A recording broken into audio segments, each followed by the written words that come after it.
They want to show they're on top. Soldiers and police of the Sudan Armed Forces in the center of Omdurman, doing the sign of the falcon. We've seized our prey.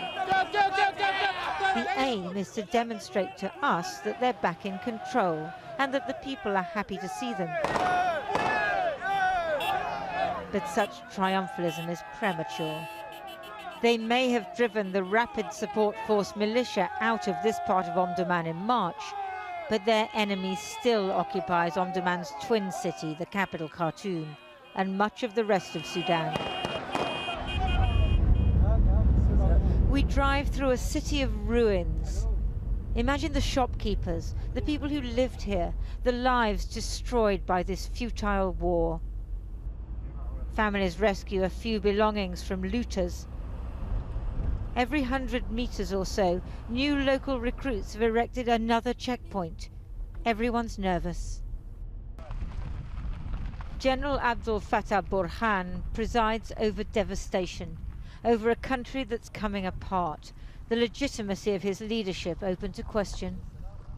The last battle for this part of Omdurman was fought here in the middle of March. This area was absolutely littered with bodies. The Ministry of Health came and removed hundreds. But the RSF is still just about 4 kilometers up the road. The battle for the capital of Sudan is not over yet. Walls that remain intact hide the greatest horrors. This house was owned by a poet who fled to Saudi Arabia. The RSF took it over, but they didn't just trash the place as they did elsewhere, but turned it into a torture or maybe execution chamber. They dug a pit and placed a pulley on an iron bar on the ceiling to hoist people up and suspend them. Rumours of what happened here spread. After the RSF was driven out, the homeowners asked a neighbour to come and check.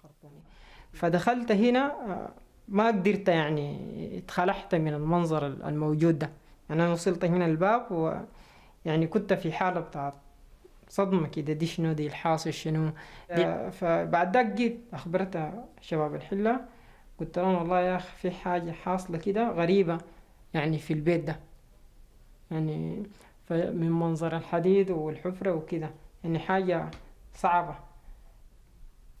We found a document listing names. 31-year-old Omar Ahmed Adam, a 30-year-old woman, Manal Hassan, 12 names in total, all accused of great betrayal, in other words, not supporting the RSF. And amongst the debris, mementos of the happy family who once lived here, who can never in their worst imaginings have predicted what would happen in their home. So there were really big battles here, yeah? Yes. I walked a few yards round the corner with Rashid Ahmed, who stayed at home here in old Omdurman for 4 months until the fighting became too intense. Outside his house we can smell death.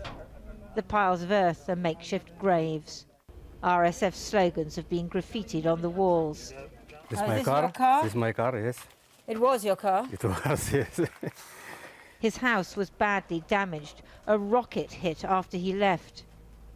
But the cornicing with which his grandfather adorned the walls when he built the house in the 1940s remains. We don't expect it to happen to us. This.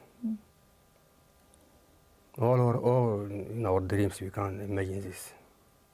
Always we hear about wars again outside Khartoum and outside Omdurman, not in Omdurman, not in Khartoum. It's very bad. Very bad. Do you think you will live here again? Sure. Sure. It's my house. It's my home. We will build again, inshallah.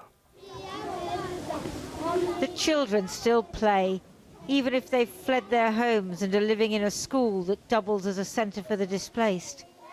Their mothers, of course, can't forget what brought them here. طبعا الدعم جو علينا في بيوتنا وطفوا علينا في البيوت وكانوا دايما يغتصبوا بناتنا ولا من بناتنا طفرناهم بالحيط بفوق وقتلوا بنت وولدين كانوا دايما يدافعوا عن البنات ديلا حالتنا يعني صعبة وطبعا الرجال ما لاقين شغل يشتغلوا ويعني ياهو In the absence of international aid, neighbourhood groups are pitching in. Do you think that the international community has let you down? Yeah, unfortunately I think so. I think that people eyes now on Ukraine and Gaza, but we got not a lot of help here in Sudan.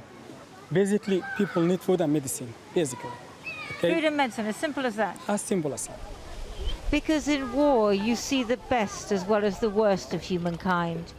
The best being people like Dr. Mohammed Banaga, who started a soup kitchen for displaced people, funded by local shops and friends in the Sudanese diaspora.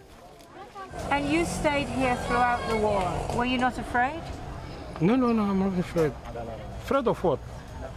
Afraid of being killed? Man will die once, no? No twice, once. This family just escaped Wad Madani to the southeast of Omdurman, where the RSF recently seized control. All over Sudan, people are going hungry because they've lost everything. The economy has collapsed, and armed men frequently steal what little aid is available. الوضع سيء جدا يقتلوا المواطنين يشيلوا حقهم وينهبون زي دي ويطردون من بيوتهم وشالوا ثمارهم وحياتهم كلها موادنا المحاصيل كله شالوا برا. Ruin upon ruin, rout on rout. Not a paradise lost, but a country. Neighbouring powers are fueling this war. The United Arab Emirates arming the RSF, Iran and Egypt backing the Sudan armed forces. If the parties aren't forced to negotiate, what will be left of Sudan? Nothing that can be reassembled, but a failed state in a forever war, its people dispersed and destitute.